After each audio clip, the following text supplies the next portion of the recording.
작은 서점.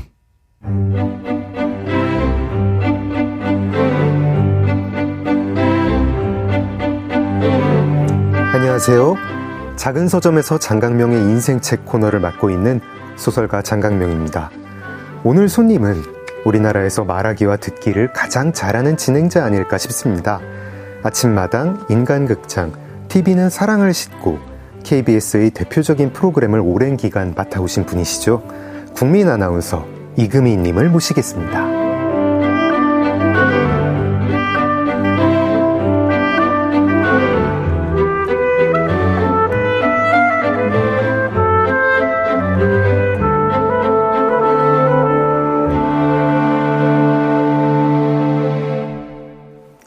이금희 아나운서님 반갑습니다. 네, 반갑습니다. 아우, 굉장히 떨립니다. 막 영광이고요. 왜요? 아유, 제가 영광입니다. 제가 지난번에 강원국 작가님 오셨을 때에도 네네. 이렇게 라디오 진행 선배 앞에서 진행을 하게 돼서 떨렸는데 오늘 진짜 몸둘 바를 모르겠습니다. 잘 앉아 계시는구만요. 약간 무릎 꿇고 하고 싶은 그런 심정입니다. 전혀요. 그거 아셔야 돼요, 작가님. 네. 작가님처럼 대한민국을 대표하는 소설가와 얘기를 나눌 수 있어서 제가 영광이라는 거. 그리고 아마도 여기 나오시는 분들은 되게 그런 마음으로 오실 거라는 거. 시작부터 이렇게 저를 어루만져 주시네요. 정말입니다.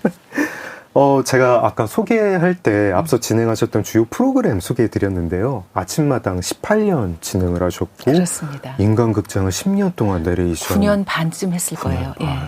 지금 KBS 라디오도 진행하고 계시죠. 쿨 FM의 네. 사랑하기 좋은 날 이금희입니다. 네. 이거는 20년 내년에 20년입니다. 2027년에 20년이 되는. 그렇죠. 네네. 와, 그 길게 맡은 프로그램 말고 짧게 맡으신 프로그램도 있나요? 매우 많습니다. 그런가요? 최단 기간 진행하신 프로그램은 얼마나 진행하신 건가요? 한 번 내레이션하고 바로 그만둔 프로그램도 있었고요. 그럼 프로그램이 그냥 이렇게 종료가 되는? 아닙니다. 그 담당 부장님이 도저히 쟤를 시킬 수는 없다 이런 마음이 드셔서 저희 선배 아나운서가 육아휴직을 들어가셨는데 네. 그래서 자연스럽게 이제 제가 대타를 하게 된 거예요. 네. 육아휴직 기간만 제가 하도록. 근데 한 번 하고 부장님이 정말 이렇게 표정이 어두워지시더니 다음 주부터 안 해도 된다. 그런 걸까? 정말입니다. 네, 그런 적도 있었고요. 네. 라디오 같은 경우도 입사하자마자 맡았던 프로그램이 6개월 만에 폐지가 되었습니다. 그 외에도 이루 말할 수 없이 많은데요. 네. 그 유명한, 제가 야구를 좋아하니까 네. 야구에 그 유명한 말이 있잖아요. 3할만 쳐도 잘 치는 건데 그쵸. 그러면 10개 중에 7개의 타석에서는 진루를 하지 못하거나 안타를 치지 못한 돌아와도. 거죠. 그리고 아무리 최다승 투수라 해도 모든 경기에서 승리를 거머쥐는 건 아니잖아요. 네. 승수를 올리지 못하는 경기도 있고 패배하는 경기도 있고. 네. 근데 다만 저의 경우는 운이 좋아서 3할의 안타가 좀 기억에 남는다 이 정도일 것 같습니다. 4할 타자 넘으시는 것 같은데요. 거의 5할 타자 되시는 것 같은데요. 제가 없어진 프로그램 쭉 읊어드려요. 그거보다는 이제 네. 저희 작은 서점도 좀 길게 가고 싶고 네네. 제가 개인적 욕심이 작은 서점 진행도 좀 오래 하고 싶은데요. 뭐 좀 비법 없을까요? 그것은 신의 영역입니다. 그건 인간의 힘으로 안 되는 겁니다. 그렇군요. 방송이 원래 좀 그런 거군요. 네, 제 느낌으로는 이건 인간이 어떻게 할 수가 없어요. 왜냐하면 저도 정말 욕심내서 잘하고 싶었던 프로그램들이 있었는데 그런 프로그램일수록 빨리 없어지더라고요. 그래서 제가 이 정도 경력에서 느끼는 건 욕심을 내려놓고 그냥 하는 동안 행복하게 하자. 이런 프로그램이 오래 가더군요. 지금 행복하시잖아요. 네네, 너무 좋아요. 작은 서점 장강명의 인생책 프로그램은 진짜 뭔가 하면서 좀 보람도 있고 게스트 만날 때마다 배우는 것도 많고 되게 오래 하고 싶습니다. 작가님 지금 시작한 지 한 5분 됐는데 아주 진행을 잘하고 계셔서 어머나 고맙습니다. 잘하실 것 같습니다. 네, 고맙습니다. 인생을 뒤흔든 한 권의 책, 장강명의 인생책.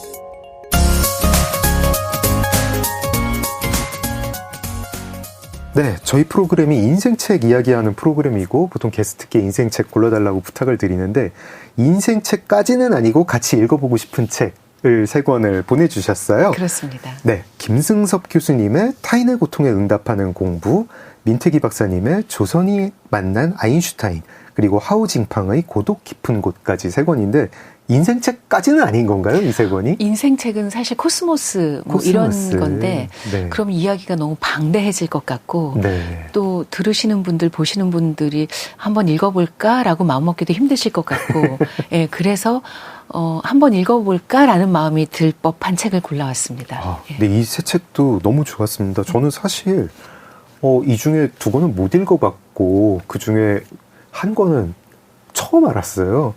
어쨌든 타인의 고통에 응답하는 공부를 2부에서 집중적으로 이야기를 나눠보고 그럼 1부에서는 조선이 만난 아인슈타인과 고독 깊은 곳 이야기 해보겠습니다.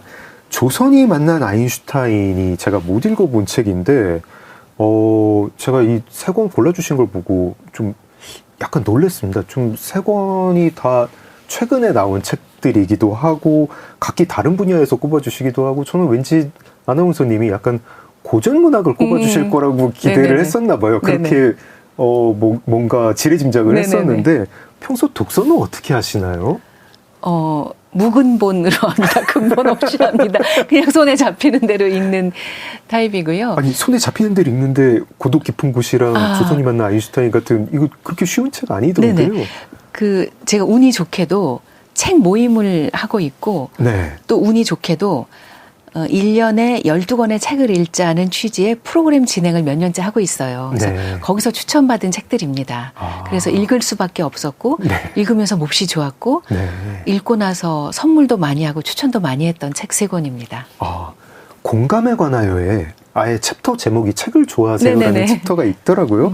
근데 책 모임을 엄청 오래전부터 KBS 이제 다니실 때부터 하시고 지금도 2주에 한 번씩 줌으로 하신다면서요? 그렇습니다. 이게 멤버가 어떻게 되는 겁니까? KBS 다닐 때부터는 아니고 그러니까 퇴사한 이후에 만들어지긴 했지만 네. 2009년으로 기억하는데요. 선배 17년. 예, 맞습니다. 네. 선배 언니가 글쓰기 모임을 하자는 거예요. 그래서 네. 마침 KBS에 매주 한 번씩 출연하러 오시는 도서평론가 선생님이 계시니까 그분한테 우리가 수업료를 내고 일주일에 한 번씩 글쓰기를 배우자고 해서 선배 아나운서 저 PD 한 분, 작가 한 분 이렇게 넷이 시작을 했어요. 네. 그래서 매주 글을 한 편씩 쓰고 숙제 검사를 맡고 서로 같이 합평을 하고 이런 걸 했어요. 네. 그래서 짧은 분량이죠. 선생님이 그때 말씀하실 때 원고지 8매였나? 그게 제일 칼럼으로 신문에 싣기도 좋고 네네. 제일 통용되는 여기저기 싣기 좋은 그쵸. 분량이라고 하셔서 원고지 8매를 기준으로 매주 쓰기도 하고 또 돌아가면서 이번 주에는 너, 다음 주에는 나 이렇게 쓰기도 하고 이제 합평회도 하고 했거든요. 약간 에세이식으로. 네네네네. 네. 그래서 그렇게 한 1년 정도를 했는데 그때 참 감사한 건 글쓰기에 두려움이 없어졌어요. 네. 그러니까 글을 잘 쓰게 되었다는 건 아닐 거예요. 저는 아직도 제 글쓰기에 자신이 없어서. 어머나. 정말로요. 이렇게 말씀드리면 어떨지 모르겠지만 제가 출판사에 원고를 드리기 전에 이걸 사람들이 돈 주고 사서 읽을까? 돈 주고 사도 되는 글일까? 이게 저는 항상 모르겠어요. 선배 후배들에게 그래서 읽히거든요. 이거 돈 내고 사서 읽어도 괜찮아? 이러거든요. 그래서 저는 아직도 제가 글을 잘 쓴다고 생각하지 않기 때문에 다만 글쓰기에 두려움은 없앨 수 있었어요. 그렇게 쓰고 깨지고 혼나고 다시 쓰고 고치고 이런 과정이 참 즐거웠고 네. 1년이 지나니까 선생님이 뭐라고 말씀하시냐면 이제는 하산을 해야 된다는 거예요. 왜냐하면 계속 저한테 글을 배우시면 저처럼 글을 쓰십니다. 그래서 다른 선생님한테 배우세요. 네. 저희가 다른 선생님을 모시려고 알아봤더니 일주일에 한 번씩 방송국에 오실 수 있는 선생님이 거의 안 계시는 거예요. 그래서 그럼 우리가 책을 읽을까? 그래서 한 2010년부터 네. 멤버는 조금씩 중간에 이제 바뀌고 그랬지만 지금까지도 지난주에도 저희가 이제 줌으로 만났거든요. 그래서 그냥 책 얘기를 나눕니다. 근데 책 얘기를 빙자한 자기 얘기를 하죠. 그래도 그 책은 그럼 2주에 한 권씩 읽어야 되는 거겠네요. 그렇죠. 예. 그래서 꾸준히 읽어오고 있고 제가 300권이 될 때까지는 세봤는데 그 다음에는 그 모임에서 읽은 책을 정리를 못 해가지고 300권은 아마 넘지 싶은데 정확히 모르겠습니다. 이 고독 깊은 곳이나 조선이 만난 아인슈타인이 이제 진행하시는 프로그램에서 추천받은 네네네. 것도 있고 이 줌 모임에서 혹시 읽은 것도 있고 그런가요? 네, 그렇습니다.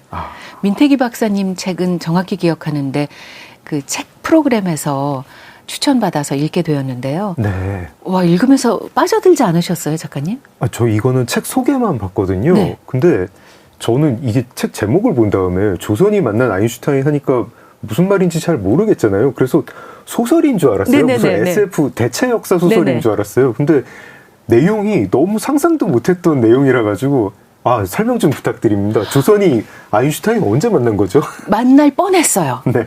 만약에 만났다면 조선에 온 아인슈타인, 조선에 온 왔던 아인슈타인. 뭐 이랬겠죠. 네. 하지만 만날 뻔했는데 네. 조선까지는 못 오고 일본까지는 왔더라고요. 그때 막 노벨상 받고 그럴 때였더라고요. 네. 근데 일본에서 아인슈타인의 강연을 듣거나 아인슈타인의 상대성 이론에 대해서 공부한 젊은 조선의 지식인들이 네. 그 후에 조선에 건너와서 아인슈타인과 상대성 이론에 대해서 전국을 돌며 유료 순회 강연을 했대요. 네. 그런데 놀랍게도 유료 순회 강연인데 가는 곳마다 구름과 같은 인파가 몰려들어 유료 강연을 들었다는 거예요. 네. 근데 이와 별도로 제가 또 흥미롭게 읽었던 20살에 만난 내한민국인가 막 그런 제목일 텐데 네. 그런 책에도 보면 그 책은 구한말 조선의 말기에 네. 우리나라에 왔던 유럽인들이 쓴 조선에 관한 이야기를 책과 논문으로 읽은 연구자가 쓴 책이에요. 네. 근데 의외로 우리가 생각했던 것보다 훨씬 더 많은 사람들이 그때 조선에 왔어요. 왜냐하면 그때는 유럽 지식인들에게 대항해 시대가 끝나가던 시기여서 그들에게 남은 미지의 세계가 조선을 비롯해서 몇 나라밖에 안 되었다고 생각했대요. 네. 그래서 그들은 미지의 세계로 조선을 와보고 싶어 했고 꽤 많은 유럽의 지식인들이 일본을 거쳐 조선에 왔거나 조선을 거쳐 일본에 갔더라고요. 그렇군요. 네. 그래서 기록이 꽤 많은데 거기에도 보면 그때 조선에 왔던 많은 유럽 지식인들이 공통적으로 놀랐던 것 중 하나가 이 나라는 어딜 가나 글 읽는 소리가 그치지 않는다. 정말 글 읽는 소리가 들리고 젊은이들이 모여서 눈빛이 형형한 채 토론을 그렇게 많이 한다. 이 나라의 미래가 있다. 이렇게 본 거예요. 그리고 또 하나 놀랄 것 중에 하나가 이 나라 사람들은 정말 밥을 많이 먹는다. 대식가로 유명한 나라였습니다. 왜냐하면 그건 일본을 거쳐온 분들이 대부분 놀란 건데 일본은 소식으로 알려져 있잖아요. 네. 근데 여기 오니까 여기는 고봉밥, 머슴밥을 먹는 네. 거죠. 사람들이 너무 밥을 많이 먹어서 깜짝 놀랐다. 뭐 과일도 막 열 몇 개를 앉은 자리에서 먹었다 이런 기록들이 네. 있는데. 그리고 또 하나 재미있었던 건 약간 이 책에서 또 벗어난 얘기인데 그 책에서 네. 온 건데 어떤 분이 그 종로 사거리, 광화문 이제 서울 이제 사거리 아니죠. 네. 사대문 아니죠. 거기서 깜짝 놀랄 만한 풍경을 본 거예요. 자그마한 조선의 안악내가 자기보다는 덩치가 큰 아마도 남편일 것 같은 사내에 상투를 쥐고 질질 남편을 끌고 가는데 자기가 더 놀랐던 건 그 풍경도 놀랍지만 아무도 그 풍경에 놀라지 않은 게 더 놀랍다. 그래서 가만 보니 남편이 아마 화투판에 있다가 아내에게 잡혀서 상투를 쥔 채 집으로 끌려가는 거였는데 그 아내도 놀랍고 남편도 놀랍고 그걸 아무렇지 않고 심상하게 바라보는 군중도 놀라웠다. 뭐 이런 얘기도 있어요. 이게 이 역사라는 게 네. 이제 학교에서 뭐 교육받을 때 저희가 배워야 되는 정보들을 이렇게 습득을 하고 그다음에 뭐 사극 좀 보고 뭐 하다 보면은 고정관념들이 네네네. 있잖아요. 뭐 구한말은 그냥 이제 정체된 시기고 막 다 굶주리고 고통받고 뭐 성차별 심하고 뭐 온통 뭐 쇄국 정치만 한 줄 알았는데 당시 사람들의 기록을 보면 그건 아니고 당신이 모든 풍경과 표정이 있고 맞습니다. 네. 1930년대 네. 온통 어목한 그냥 일체 치하에서 뭐 독립을 하냐 친일을 하냐 뭐 이런 것만 얘기를 했을 줄 알았는데 그리고 되게 뭐 최신의 당시의 과학 이론이었던 거잖아요. 네. 상대성 이론도 그렇고 뭐 책 속에 보니까 양자역학도 예. 네. 정말 최신의 최첨단의 그런 이론을 1930년대 우리 선조라고 해야 될까요? 선배라고 해야 될까요? 그분들이 모르지 않았고 이거 우리 배워야 된다. 당시 세계 조류에 맞춰가는 지성인이었다. 너무 놀랐어요. 신문에도 그 시리즈로 기사가 실렸어요. 네. 해설 기사 같은 게. 네. 그 정도로 우리 조선의 민중들, 우리의 정말 인생 선배들께서 너무나 그 지적 열망이 뜨거웠는데 그 이유 중 하나는 아인슈타인이 히브리 대학 설립과 관련 있고 이런 걸 보면서 우리도 이른 나라를 찾으려면 배워야 된다. 그리고 저렇게 지식인으로부터 지금 시대의 사조인 지식, 신지식을 우리가 배워야 되고 우리도 가르쳐야 한다. 우리도 네. 대학을 설립해야 된다. 이런 열망이 아주 뜨거웠고 네.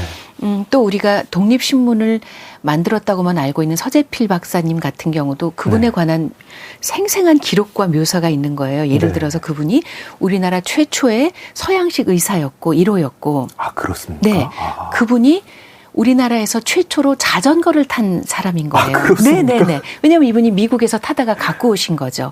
그리고 그분이 하셨던 일이나 이런 것들, 그분이 얼마나 놀라운 분들인지 이렇게 구한말부터 1950년대, 60년대까지 우리의 그 지식인들과 과학자들과 민중의 놀랍고 생생한 이야기가 실려 있어서 이런 말이 그리 좋은 말은 아니지만 대체어가 없어서 그냥 쓴다면 이걸 읽고 나면 국뽕이 뿜뿜해집니다.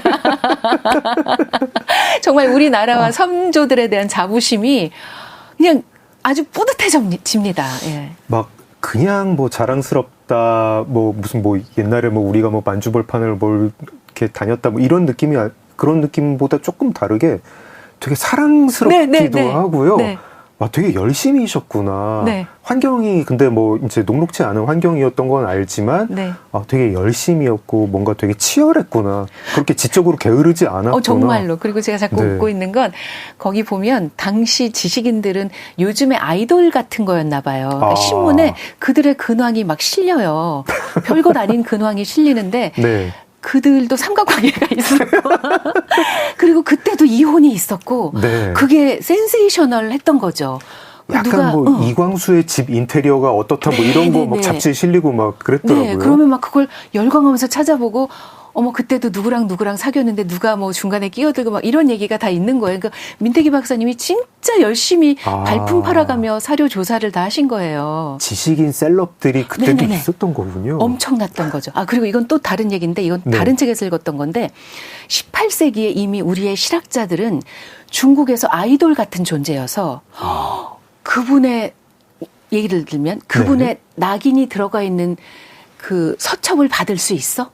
진짜야? 구할 수 있어? 이런 존재였더라고요. 지금 중국 관광객들이 한국에 와서 뭐 이렇게 굿즈 사가듯이. 굿즈 정도가 아니죠. 실제 그분의 실제 영접해서. 낙관이 예. 그렇군요. 그걸 구할 수 있다고? 그분의 글씨를 내가 얻을 수 있다고? 콘서트 직관표. 바로 그 정도.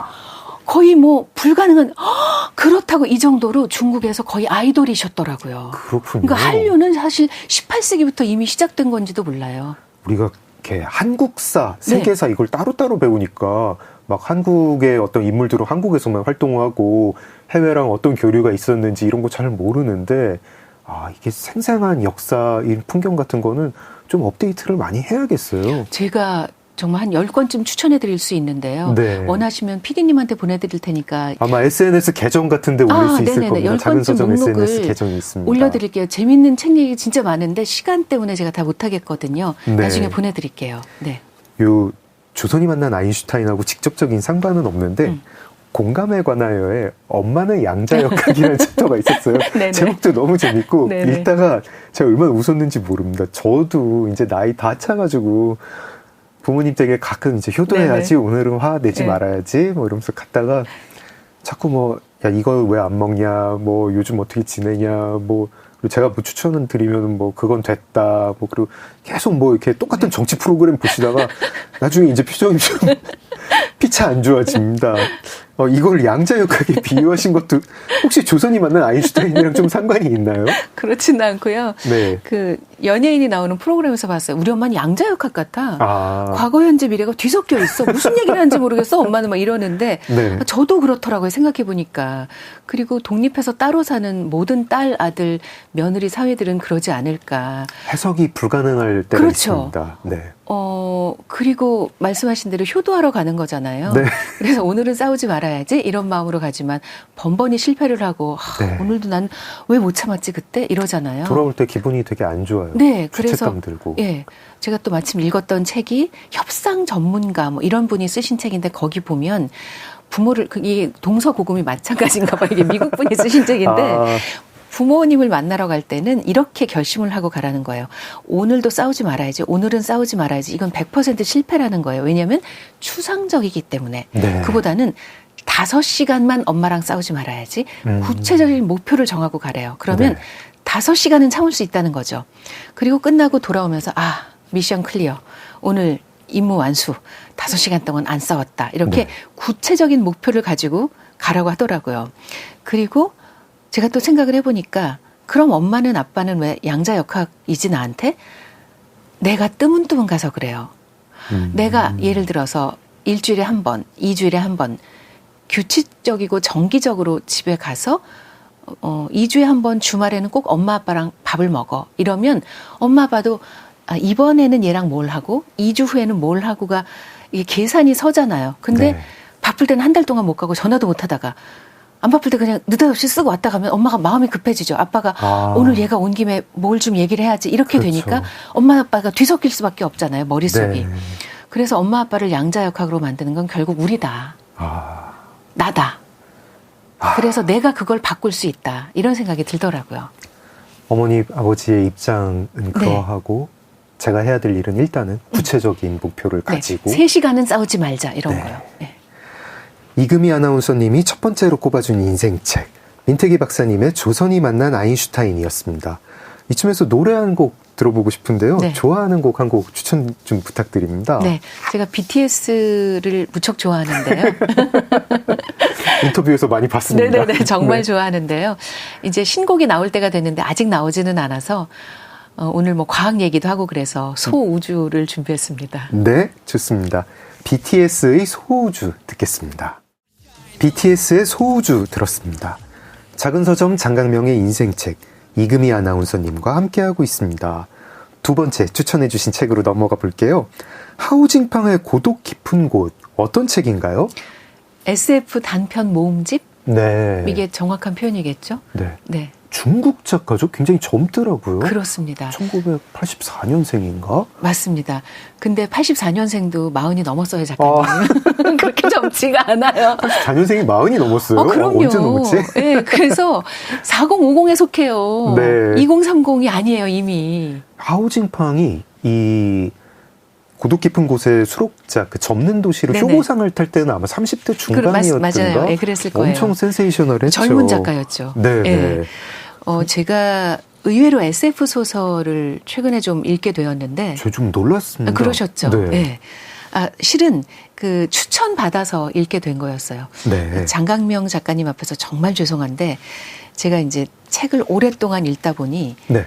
사실 클래식 음악을 오래 들으신 분들도 그렇던데요. 네.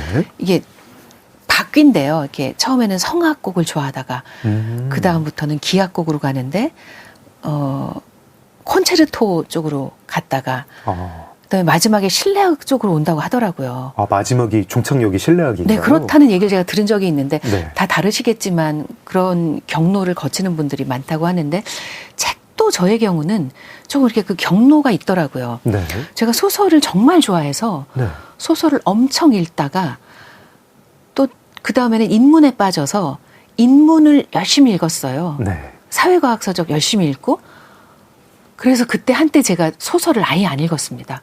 못 읽겠는 거예요. 네. 인문 서적이나 사회과학 책을 보니까 소설은 이게 만들어진 이야기잖아요. 네. 그러니까 못 읽겠더라고요. 저도 그런 때 있습니다. 그럼 네네. 제가 이상한 게 아니었군요. 네. 네, 그래서 소설을 몇 년을 안 읽었어요. 그러다가 이제 아까 말씀드린 책 프로그램을 진행하게 되면서 12권의 책을 읽고 가야 진행을 할 수가 있거든요. 네. 그래서 이제 한 2달 동안 12권을 읽는데 그중에 SF 소설이 있어서 우리나라 작가였는데 젊은 네. 작가. 그걸 읽고 제가 깜짝 놀랐어요.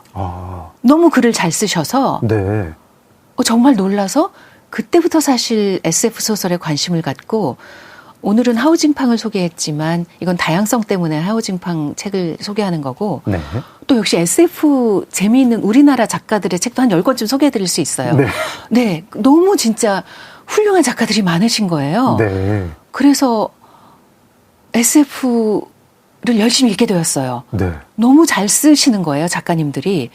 그리고 이게 다른 소설에서는 느낄 수 없는 어떤 영감, 어떤 생각거리, 어떤 그려보는 미래 이런 것들이 생겨나더라고요. 네.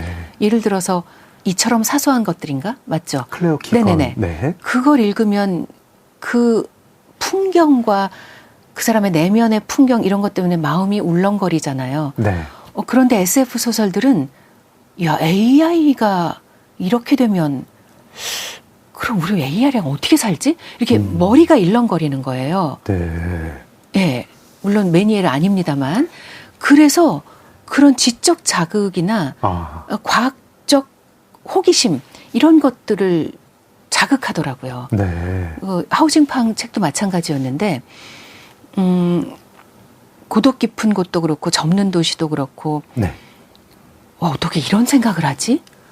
정말 이렇게 누가 그냥 말로 했으면은 이렇게 저기 뭐 비싼 밥 먹고 그런 생각하지 말고 잘하라고 했을 텐데 이걸 글로 유려하게 쓰니까 말이 되는 것 같은데 그쵸? 싶기도 하고 이러면 어떡하지? 뭐 이런 생각도 네. 들고 이건 또 딴 얘기인데 제가 오랫동안 이제 프로그램 같이 출연하시는 음악가가 그러시는데 그 아내가 자기한테 그랬대요. 오빠가 제일 많이 본 건 천장의 벽지 아닐까? 그런 말을 하더래요. 그러니까 늘 누워서 이렇게 멍하게 있는다는 거죠. 그분은 음악을 만드시는 분인데 네. 작사를 하고 작곡을 하시는 분인데 자기가 생각해보면 자기는 항상 이렇게 누워서 이렇게 벽지를 올려다보고 있다는 거예요. 네. 근데 전 소설가들도 그렇지 않을까 싶은데 그런가요? 저도 그렇습니다. 저도 주로 누워 있고요. 그렇죠. 네. 벽지만 늘 바라보고 벽지를 보거나 아니면 이렇게 휴대폰을 그죠? 보고 있거나. 세상에서 그렇죠. 제일 많이 본 풍경이 우리 집 내 방에 있는 그 천장의 벽지. 근데 그런 얘기를 누가 해주지 않으면 모르죠. 내가 네. 벽지를 제일 많이 봤구나 깨닫고. 네네네. 네. 그래서 모든 창작자들은 벽지와 친하신 것 같아요. 저는 별로 그런 일이 없거든요. 창작자의 비밀입니다. 네네네. 그런가 봐요. 숨기고 싶은 비밀입니다. 네네. 근데 네. 아니 너무 멋있어요. 그것도 저희 같은 사람들한테는 그것조차 멋있는데 하우징팡도 그런 분이었을 것 같고 이게 맞는 얘기인지는 모르겠지만 지금은 좀 달라졌을 수 있는데 왜 삼체 같은 걸 봐도 네. 보셨죠? 네네. 저는 이제 땡플릭스에서 보고 진짜 열광하면서 봤는데 네. 물론 이제 그건 중국계 소설가가 쓰신 거죠? 네, 류치신이 있었죠. 네네네. 그 중국에서 SF 소설이 많이 나오거나 잘 될 수밖에 없는 건 현실의 검열 때문이다. 상당히 맞는 분석이고 네. 예전에 그래서 이제 소련 SF도 상당히 많이 나왔었습니다. 이시모프 뭐. 소련 SF 뭐 종말전 10억 년 전 뭐 이런 거, 솔라리스, 우리들 뭐 이런 그렇군요. 책들이 검열 때문에 뭔가 좀 사회 비판을 하고 싶은데 리얼리즘 소설로 쓰기는 어려우니까 SF 형식을 이용해서 썼다는 거는 뭐 비평가들이 많이들 이야기하는 맞는 바지요. 얘기겠군요. 이 하우징팡의 고독 깊은 곳도 그럴 것 같아요. 그러니까 네. 접는 도시 너무 흥미롭잖아요. 네. 작가님이 조금 소개해 주셔도 좋을 것 같아요. 제가 말을 너무 많이 해서. 제가 소개를 할까요? 네네네. 네.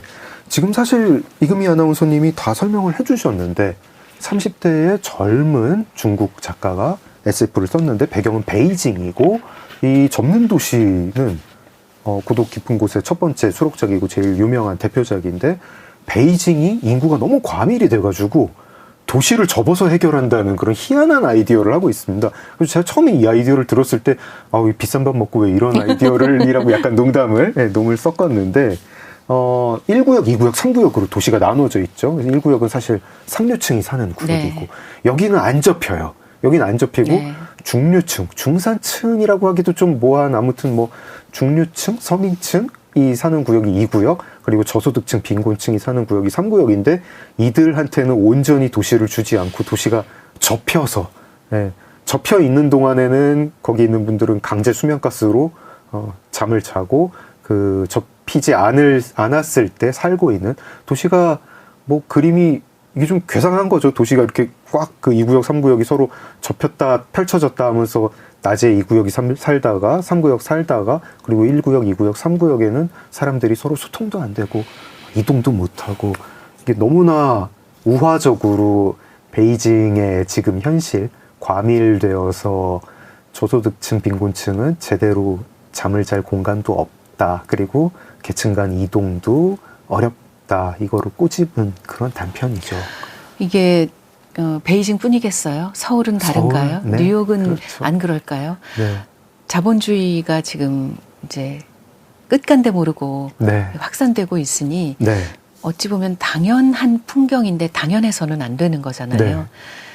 그러니까 여기서 마음 아팠던 부분은 그런 거죠. 그러니까 2구역 사람들이 1구역에 가면 안 되고 네. 가도 금방 입은 옷을 보고 티가 나는 거죠. 네. 저 사람은 여기 있을 사람이 아닌데 네. 너무 마음이 아픈 거예요. 주인공은 이제 3구역에 사는 사람인데 2구역에 갈 때 내 몸에서 냄새 나는 거 아닐까 계속 걱정을 합니다. 네. 기생충에도 그 냄새 네. 얘기가 나오고 애니메이션 주토피아를 봐도 그것도 동물이나 사는 지역을 또 뭐 하여간 네. 네, 나누긴 하지만 네. 있죠. 사실 우리 현실이 그렇지 않은가 하는 것이죠. 네. 구역을 나눈 채 실질적인 구역은 아니겠지만 마음의 구역을 나눈 채 사는 것은 아닌가. 이거를 뭐 얘기를 해주면 다들 그렇지 하는데 이거를 도시를 접는다는 아이디어로 생생하게 보여준 네. 게 정말 이 하우징팡의 어떤 역량인 것 같습니다. 네, 그렇습니다. 아나운서님 좀 이제 2030 세대들 많이 만나시면은요, 그 어떤 계층 간 이동 불가능 이거에 대한 절망감 같은 게 좀 심한가요? 저희 때만 해도 저만 해도 그래도 뭔가 좀 열심히 공부를 하면 그래서 뭐 좋은 대학을 가서 뭐 이렇게 돈벌이를 많이 하면 그러면은 뭐 서민층에서 중산층 되고 뭐 상류층도 갈 수 있다 이런 게 있었는데 그 문이 닫히는 거는 실시간으로 느껴요. 근데 젊은 분들은 좀 어떻게 생각을 하시나 좀 궁금합니다. 마음이 아픈 건 절망조차 하지 않는다는 거예요. 아, 그래요? 그냥 순응합니다. 아. 제가 아는 젊은 세대는 그렇더군요. 그러니까 우리가 절망이라도 해야 뭔가 바꿔봐야겠다라는 생각이 들잖아요. 네. 근데 절망하지 않고 그냥 순응해요. 이 아나운서님 말씀 듣고 제가 접는 도시가 또 떠오르는 게 접는 도시 참 희한한 게 아무도 화를 안 내요. 네. 아무도 분노하고 있지 않고 주인공이 그래가지고 3구역에 돌아와가지고 그냥 편히 그 양녀를 보면서 얘를 어떻게 잘 키워야겠다 이런 그런 걸로 뭐 이 사회를 뭐 뒤엎는다든가 나는 왜 1구역에서 못 사나 뭐 그런 게 전혀 없어가지고 약간 이게 제가 어렸을 때 읽었던 책들이랑 좀 정서가 좀 다르구나 그런 생각도 좀 했습니다. 그러니까 제일 무서운 게 내재화, 내면화잖아요. 네. 그게 정말 무서운 건데 우리 젊은이들이 그렇게 되지 않았으면 좋겠습니다. 그렇군요. 이금희 아나운서님이 추천해 주신 두 번째 책 하우징팡의 고독 깊은 곳 들어봤습니다.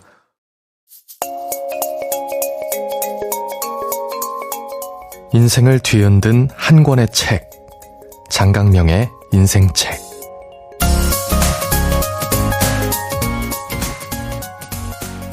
작은 서점 장강명의 인생책 이금희 아나운서님과 함께하고 있습니다. 최근에 책 두 권 동시에 내셨더라고요. 그렇습니다. 네, 에세이 공감에 관하여와 어린이 책 모두 행복해지는 말 각각 좀 짧은 소개 좀 부탁드립니다. 네, 공감에 관하여는 2030과 더불어 살아가는 40 이상의 세대를 위한 책, 네. 또 40 이상의 세대와 어차피 함께 살아갈 수밖에 없는 2030을 위한 책 이렇게 소개해드릴 수 있고요. 네. 모두 행복해지는 말은 아직 2030이 되기 전인 갓 두 돌 지난 어린이부터 한 10살 남짓한 어린이들까지 아이들이 실생활에서 무심코 했던 따뜻한 말이 어른을 참 행복하게 해줬던 에피소드를 담은 책입니다. 소통에 대한 책인데 네, 두 책 합하면 전 세대, 그렇습니다. 전 연령 하다 보니 그렇게 되었네요. 네. 두 권 동시에 작업을 하신 건가요? 네, 그랬습니다. 쓰실 때도 그냥 두 권 동시에. 네네. 네. 이른바 병렬 집필을 하였네요. 이 글 언제 쓰십니까? 방송 진행도 하시고 강연이랑 각종 행사 때문에 굉장히 바쁘실 것 같은데 네네. 그것도 한 권도 아니고 두 권 동시에 집필을 하시려면은 뭐 좀 요령이 있나요? 아니 그래서 이건 다른 얘기지만 제가 한 2022년에 또 에세이를 한 권 낸 적이 있는데 네. 그때 저희 작가님들하고 PD님한테 이제 선물을 드렸더니 네. PD님이 조용히 작가님한테 물어봤대요. 이건 누가 대신 써주셨어요? 그리고 물어봤대요. 그래서 작가님, 누가 써요? 언니가 쓰셨죠? 했더니 아니 이렇게 바쁜데 언제 쓰셨겠어요? 저는 작가님 두 분 중에 한 분이 대신 써주신 줄 알았어요. 그래서 언니는 저희가 쓴 글도 고치는 사람이에요. 언니 글을 저희가 어떻게 써요 하셨다는 거예요. 그래서 네. 그렇게 생각하실 수도 있겠다 싶었는데요. 네. 이번 책은 더군다나 2권을 동시에 진행해야 했기 때문에 네. 정확히 기억나는데 2025년 1월 1일부터 10월 31일에 마지막 원고를 넘겼으니까 매일 한 편씩 썼습니다. 그러니까 제가 계산을 해보니까 마감 기한이라는 게 있고 그 안에 채워야 할 분량이라는 게 있더라고요. 그래서 하루에 한 편씩 쓰지 않으면 도저히 작업이 진행되지 않겠다 싶어서 저는 의외로 일기를 쓰는 인간이 아니거든요. 그런 성실성이 저에게는 없어요. 그런데 마치 일기 쓰듯이 하루에 한 편씩 이 글이 책에 실리지 않아도 좋다 이런 마음으로 무조건 끝을 맺자. 그래서 하루에 한 편씩 썼고 그래서 너무 웃겼던 건 제가 출판사에 원고를 넘기기 전에 이제 주변에 이금희 자문단이 좀 있어요. 주로 방송을 같이 했던 뭐 작가님들, PD님들, 뭐 선후배 언니들인데 그 중에 한 후배한테 이제 글을 보내고 좀 읽어봐줘. 어때? 했더니 다 읽고 뭐 이러이런 얘기를 하다가 그런데 언니 꼭 하나 빼야 될 게 있어서 뭐 했더니 언니 모든 글에 끝이 들어가 있어. 이건 빼야 돼서 저는 의식을 못한 거예요. 원고 작업을 하고 오늘 써야 되는 분량을 마치면 끝이라고 적으셨군요. 제가 반드시 끝이라고 썼나 봐요. 저는 의식을 못하고 있었는데 그 후배가 언니 이거 모든 글에 끝이라고 들어가 있는데 이렇게 책을 낼 게 아니라면 끝을 다 빼. 그래서 제가 서둘러 끝을 뺐던 기억이 있어요. 그러니까 그렇게 끝내고 싶었던 거죠. 모든 글을. 아니 근데 공감에 관하여 저 읽었는데 이거는 읽은 분들은 무슨 뭐 남이 써줬다 이런 말씀을 할 수가 없겠더라고요. 이거는 아무리 AI 시대에도 이 책을 읽으면 이거는 정말 당사자가 아나운서님이 쓸 수밖에 없는 책이다. 그 되게 이제 자기 경험과 이제 직접 만나서 48명의 청년들을 만나가지고 쓰시는 거잖아요. 이메일도 오고요. 그래가지고 AI에 아무리 프롬프트를 입력을 해도 이렇게 어떤 그런 개인적인 문장들이 나오지는 않는다. 그래서 저는 누가 도와줬을 거라는 생각은 전혀 못했는데 근데 말씀을 듣고 놀란 게 되게 이렇게 유려하게 편안하게 써져 있어가지고 그렇게 매일매일 이렇게 이를 악물고 이렇게 쓰신 줄은 몰랐어요. 그러니까 대신 퇴고를 아주 열심히 했습니다. 그래서 정말 공감에 관하여는 보통 저자 교정을 1차나 2차 정도 보잖아요. 그렇죠. 2차 근데 정도. 전체적으로 제가 3번씩 했어요. 왜냐하면 제가 처음 썼던 그 문체는 다체였는데 출판사 담당자께서 선배님한테는 씁니다체가 어울립니다. 그래서 완전히 뜯어 고쳤고요. 두 번째는 모든 글 말미에 우리 이렇게 생각해 볼까요를 집어넣었고요. 그게 하나도 없었는데 제가 원래 60편을 써서 10편을 드러내고 50편, 50편만 실었는데 60개를 모두 다 채워넣었고 이런 식으로 글의 꼴이 갖춰지는데 좀 오래 걸렸어요. 이것도 좀 뜻밖이네요. 저는 이 씁니다체는 이렇게 너무 이렇게 목소리가 들려오는 것처럼 들려가지고 음성지원. 음성지원이 돼서 지금도 읽혀가지고라고 얘기를 해야 되는데 들려가지고라고 말씀을 드린 게 되게 자연스럽게 당연히 씁니다체로 처음부터 쓰셨을 것 같고 그리고 우리 이렇게 생각해 볼까요 하는 부분도 그 얘기를 듣고 나서 맞아 하는 톤으로 이렇게 되게 안 나오면 섭섭할 것 같은 느낌이라 가지고 처음부터 이게 계획이 있었는 줄 알았어요. 아닙니다. 정말 이건 조카의 도움이 컸는데요. 제가 오늘 운전을 하고 이제 조카를 옆에 태우고 좀 이제 장거리를 갈 일이 있었는데 제가 이런 책을 이모가 요즘 준비하고 있어. 그래서 이런 내용이 들어가고 막 이랬더니 조카가 다 듣더니 그래서 이러는 거예요. 그래서 그래서? 했더니 뭔지는 알겠는데 그래서? 제가 제 조카가 이 책의 독자 연령대거든요. 결론이 뭐야? 그렇죠. 바로 그거예요. 그래서 와 이거 독자들이 읽으시고 그래서 이러시겠구나 싶어가지고 큰일 났다. 그게 한 4월경이어서 그때부터 하나씩 넣은 거예요. 우리 이렇게 생각해 볼까요? 그래서 실은 눈이 날카로운 독자는 발견을 하셨겠지만 어떤 글에는 매우 짧게 2줄 들어가 있고 어떤 글에는 막 30줄 막 이렇게 길게 들어가 있어요. 들쭉날쭉 할 수밖에 없었어요. 나중에 채워 넣느라고. 그 길이는 그냥 그 정도 들어가니까 이렇게 약간 좀 들쭉날쭉 해가지고 더 좋던데요. 그리고 정말 간신히 넣은 거예요. 그런가요? 저는 이 결론이 먼저 정해지고 그걸 네네. 위해서 뭔가 좀 에피소드가 소개되는 건 줄 알았어요. 아닙니다. 아, 그렇군요. 네, 조카가 그래서를 안 했으면 그건 없었을 거예요. 어머나. 네. 이게 책의 제작 과정을 들으니까 좀 책이 달리 보입니다. 네네네. 제가 공감에 관하여 책 날개에 있는 소개글 한번 읽어보겠습니다. 어렸을 때부터 사람을 따르고 좋아했다. 학창시절에는 또래 상담가로 친구들 고민을 들어주었다. 어른이 된 후 직업도 아나운서. 수많은 사람을 만나며 사람과 관계에 천착하기 시작했다. 마이크를 잡고 카메라 앞에서 만난 3만여 명이 들려준 인생. 라디오 DJ가 되어 전했던 15만여 명의 사연. 모교 겸임교수로 접한 2200여 명 학생들의 이야기. 매주 12만여 명 구독자와 함께하는 유튜브. 그리고 매년 전국을 돌며 만나는 강연장의 청중까지. 그가 하는 일에는 모두 사람과 소통이 있다. 아나운서님, MBTI 성격 유형은 E이신 거죠? 외향형이신 네네. 거죠? 그렇습니다. 네. 네. 공감에 관하여 이 쓰게 된 이유도 소개에 나와 있는데요. 제가 일단 읽어보고 조금 추가 설명 부탁드리겠습니다. 연결보다는 단절이, 만남보다는 고립이, 이해보다는 갈등이 더 많은 세상살이, 한 사람이라도 더, 한 번이라도 더 손잡아 줄 수 있길 바란다. 추가 설명을 부탁드리는 거는 근데 좀 2030 세대랑 그 윗세대 좀 소통이 좀 어렵다고 생각을 하셨나요? 실제로 그런 얘기를 정말 많이 들었어요. 제가 2022년에 책을 한 권 내고 네. 덕분에 전국에 강연을 다니기 시작했는데요. 네.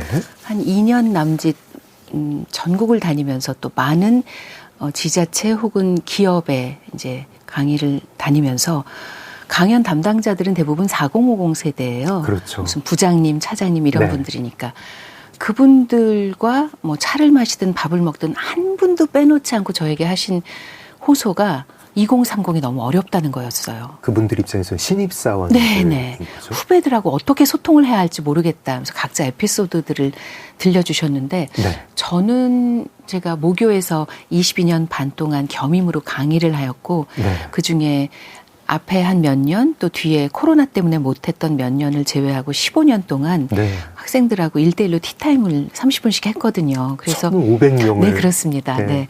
그래서 1,500명이라는 빅데이터가 저에게는 있어서 네. 저는 나름으로는 2030을 이해하고 있다고 생각했거든요. 그래서 네. 그러면 이렇게 힘들어 하시니까 내가 아는 이 이야기를 한번 접목시켜 볼까? 내가 나이는 오히려 4050보다 많지만 이런 경험을 가지고 있고 생각해 보니까 제가 가진 경험과 빅데이터를 똑같이 가진 분은 대한민국에 안 계실 것 같더라고요. 그럴 것 같습니다. 그래서 그런 경험을 가진 내가 두 세대를 연결하는 책을 써보면 어떨까라는 아이디어가 떠올랐고 네. 그래서 출판사에서 제언이 왔을 때 이런 책을 써보면 어떨까요? 라고 말씀을 드렸어요.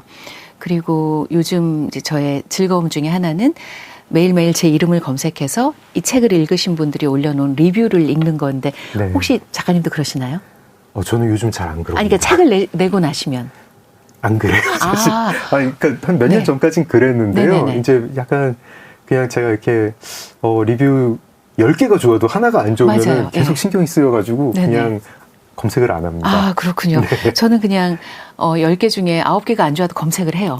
왜냐하면 저는 대중의 반응이 매우 중요한 직업을 오랫동안 하고 있어서 네. 대중이 어떤 사안에 대해서 어떻게 생각하고 있는가를 꼭 알아야 하거든요. 저희 직업은 그게 없으면 오래 하기가 힘들어요. 공감에 관하여 리뷰는 어땠나요? 그 중에 제가 기뻤던 리뷰가 네. 이런 거였어요. 그러니까 내가 잘하고 있다고 생각했는데 실은 내가 2030을 힘들게 할 수도 있었겠구나. 4050 독자가 남겨주신 리뷰군요. 그런 리뷰를 써주셨을 때 정말 좋았어요. 아. 그리고 좀 더 노력을 해봐야겠다. 네. 혹은 매우 예민한 분들께서는 내가 그동안 잘한다고 했고 무심코 던졌던 말에 어떤 2030은 상처를 받았을 수도 있겠구나. 네. 이렇게까지 생각해 주셨더라고요. 네. 그런 리뷰가 정말 감사했어요. 그게 이 책 집필 의도하고 딱 맞는. 네. 리뷰군요. 그래서 이분은 내 생각과 통하셨네. 네. 그래서 정말 좋았어요. 그런 리뷰를 볼 때. 공감에 관하여를 읽으면 사실 뭐 꼭 4050에게만 하는 조언이 아니라 2030에게도 네네. 이렇게 생각해 볼까요? 하고 제안하시는 것들이 있는데 인터뷰에 보니까 2030보다는 4050 세대를 위해서 썼고 먼저 2030도 읽으면 좋겠지만 4050 세대가 읽어주면 좋겠다고 하셨어요. 지금 어쨌든 뭐 소통이 잘 안 되는 2030 세대와 4050 세대가 있으면 4050 쪽이 좀 더 노력할 게 많다고 보시나요? 그러지 않을까요, 작가님?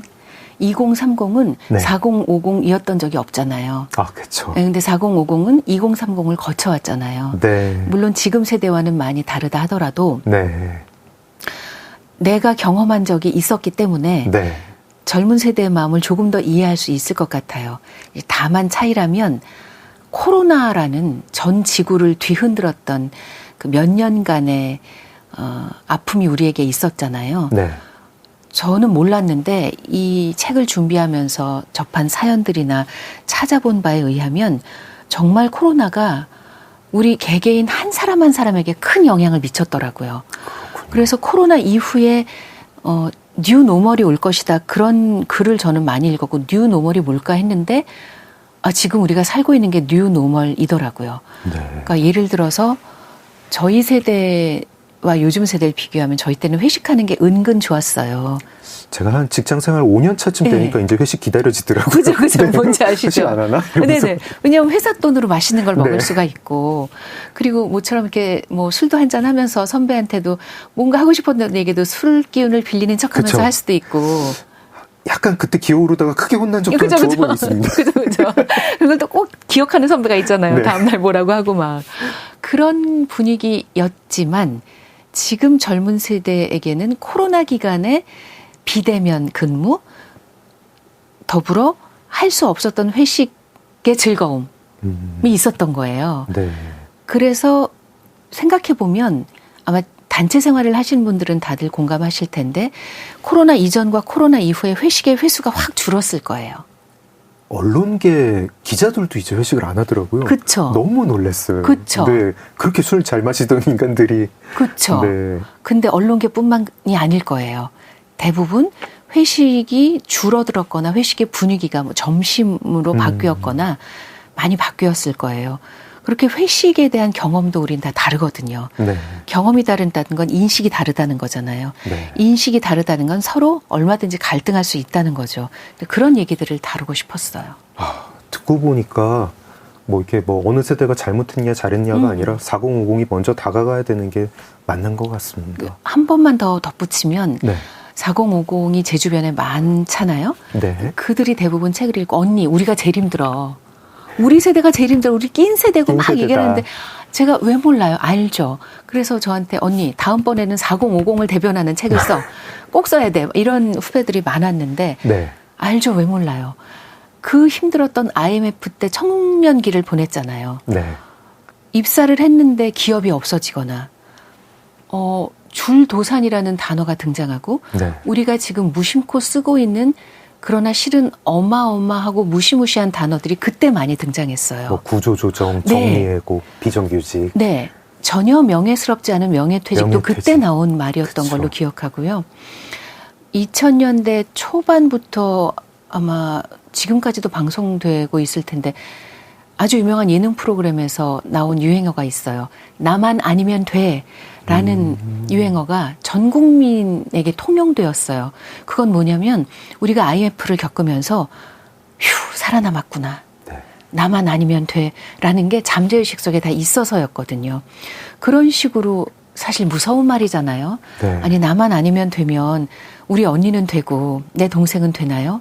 내 친구는 되나요? 그들도 안 되는 건데. 저희가 그때부터 본격적으로 이 생존 경쟁을 했습니다. 그렇게 살아온 세대가 4050이에요. 제가 모르지 않는데 그럼에도 사실 2030은 그냥 4050에게 접근하지 않을 테야 이렇게 마음먹고 지낼 수 있지만 4050 그러시면 직장생활 자체, 사회생활 자체가 힘들어지시잖아요. 네. 그래서 조금 더 노력하셨으면 좋겠어요. 네. 라는 의미로 쓴 거예요. 맞습니다. 작은 서점 장강명의 인생책 이금희 아나운서님과 함께하고 있습니다. 벌써 1부 시간이 이렇게 됐는데요. 1부 마무리를 하고 2부에서 타인의 고통에 응답하는 공부 제대로 또 이야기를 해보겠습니다. 이금희 아나운서님과 함께했습니다. 아나운서님 내일 뵙겠습니다. 고맙습니다. 네, 저도 여기서 물러가겠습니다. 지금까지 소설가 장강명이었습니다. 감사합니다.